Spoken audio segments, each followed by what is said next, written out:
Let's consider this problem first. A 0.4 kilogram ball is thrown upward at a speed of 15 meters per second. Thrown at the beginning with a speed of 15 meters per second. What is its potential energy, kinetic energy, and total energy at these three places immediately after it's thrown? In the middle of its flight, that's somewhere in the middle, just before it reaches the top, and at the top of its flight. All right, so we have this ball. Just to recap, it simply gets thrown up into the air, starts at a speed of 15 meters per second down here at the bottom, and we want to know the potential, kinetic, and total energy at all of these locations for this ball. So let's think about that. So let's look at these three locations. We know immediately after it's thrown is somewhere here-ish, right? In the middle of its flight, that's just somewhere in the middle. Doesn't have to be any specific location. And then at the top, obviously at the top. And that's at the point where it stops just for a moment before it comes back down. We remember free fall. We know about this. So let's think about what's going on here. There are some of these places where we can know the potential kinetic and total energy really, really easy. For instance, immediately after the ball is thrown, the potential energy is zero. And the reason I know the potential energy is zero is because down here at the bottom, the ball has not gained any height yet, right? We already know that potential energy depends on the height. So if the height is zero, the potential energy is zero, all right? That's easy enough. Let's think about something else that we know here at the bottom. We know that the speed is 15 meters per second, right? So if we know the ball's speed down there and we know the ball's mass, then we can actually just simply calculate the kinetic energy of the ball because we know kinetic energy is mv squared over 2. All right, so if we plug in those numbers, 0.4 is the mass, the speed is 15, that gets squared all over 2. So remember, we're going to square that 15 first. That's 225.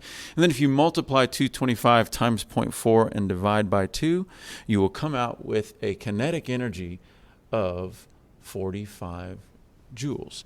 Now, remember I told you that at any time we can find the total energy by adding potential and kinetic, because that's all we're thinking about right now. We're not considering friction in this problem. Yes, it's a really, really simplified example, but let's just go with it because it's easy. So if I add potential and kinetic energy, it gives me a total of 45 joules. So I know that this ball has 45 joules of kinetic energy at the bottom. There's zero potential energy, which means it's total energy. I gave the ball 45 joules of energy at the bottom of its flight. Now, this is really important to know because remember what the law of conservation of energy said. It said that total energy stays the same in a closed system.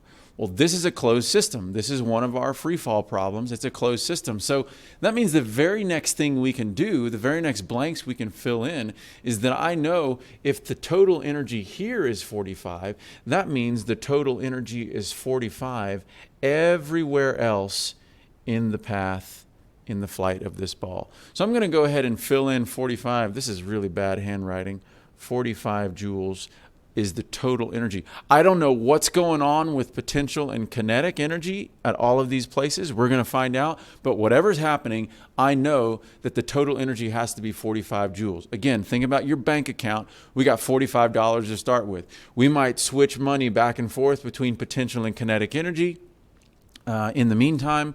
But as long as I don't spend any money, as long as I don't make any money, the total amount is going to be 45. So that's what's happening here.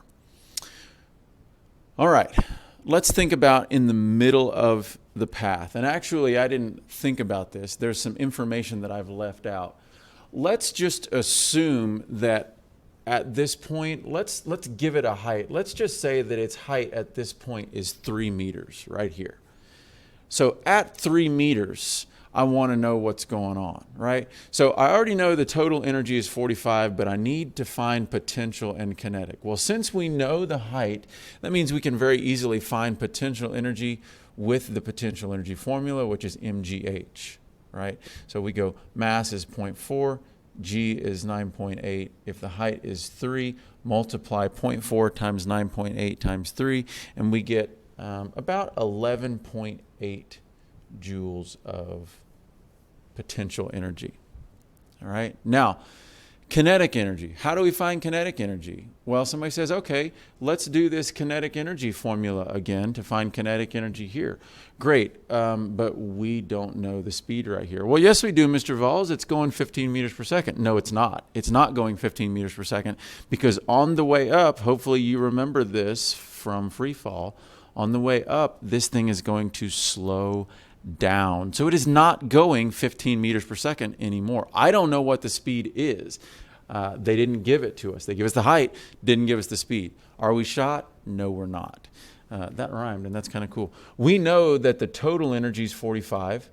We know that 11.8 of that is potential energy. So all I need to do is subtract from the total to get kinetic. If the total is 45 minus 11.8, I know that this thing has to have 33.2 joules of kinetic energy. That's how much has to be left, right? So again, go back to the bank account. I know I got $45. I transferred $11.80 to my savings account. That means I got $33.20 left in my checking account. I still do not know how fast this thing is going here. If I wanted to, I could calculate the speed by doing the mv squared over 2 equation because I know that the kinetic energy here is 33.2. We could solve that with algebra, but I'm not going to do that right now. Let's go ahead and go to the top of its flight. What do we know at the top? Well, at the top, we know that this thing slows down and stops. The speed is 0 at the top. If it has 0 speed, that means it has 0 kinetic energy. And if it has 0 kinetic energy, that means all of it is potential energy. So we know we have 45 joules of potential energy. I don't even know how high this thing is up here, but I know that the potential energy has to be 45 joules. But I could find out how high it is because 45 has to equal mgh, which is our equation for potential energy. So if I go 45 equals, the mass is 0.4, g is 9.8, and solve for h here, 0.4 times 9.8 is 3.92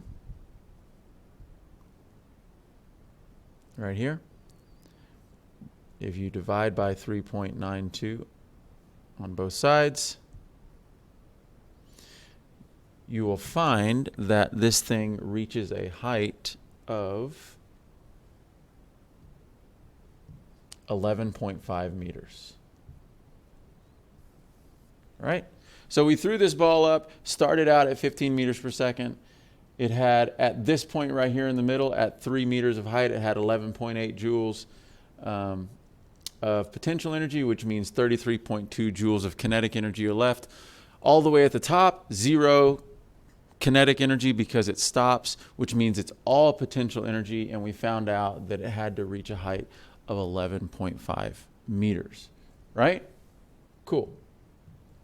Now, let's do this.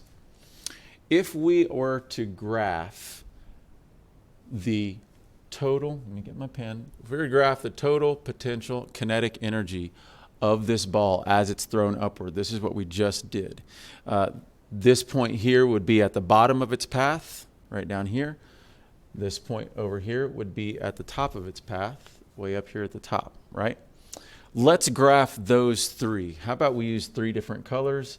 Total energy, I'll go ahead and stay with blue. Well, what do we know about total energy? Well, the law of conservation of energy says if there's no friction, which we're considering that there's not right now, that means the total energy has to stay the same.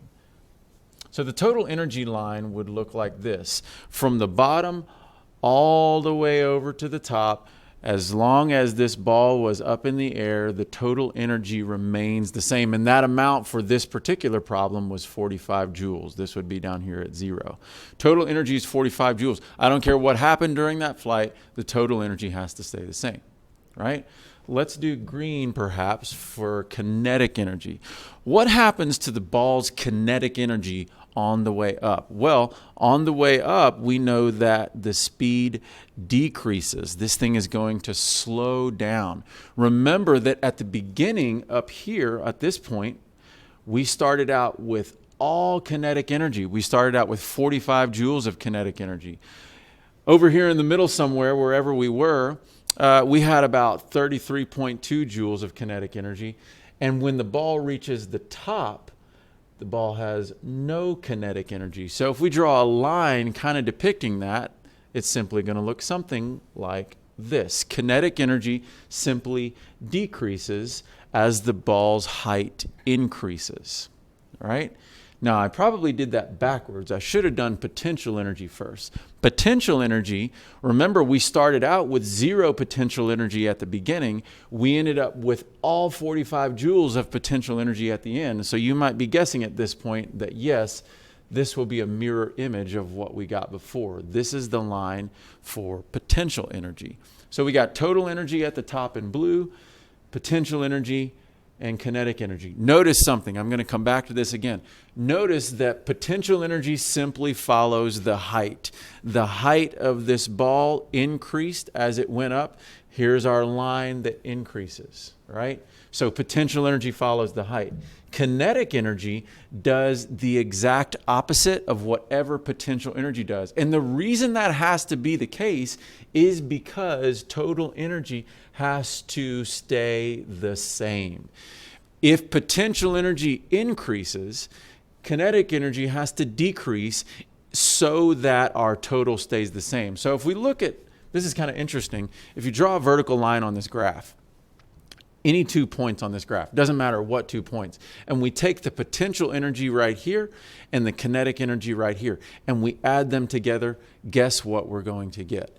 You're right, we're going to get 45 joules. We take these two numbers, whatever they are, I don't really know what they are, but I know that we're going to get 45 joules because I remember I told you at any point in time, all we have to do is add the potential energy and the kinetic energy, and it's going to give us the total energy because the law of conservation of energy says it has to stay the same.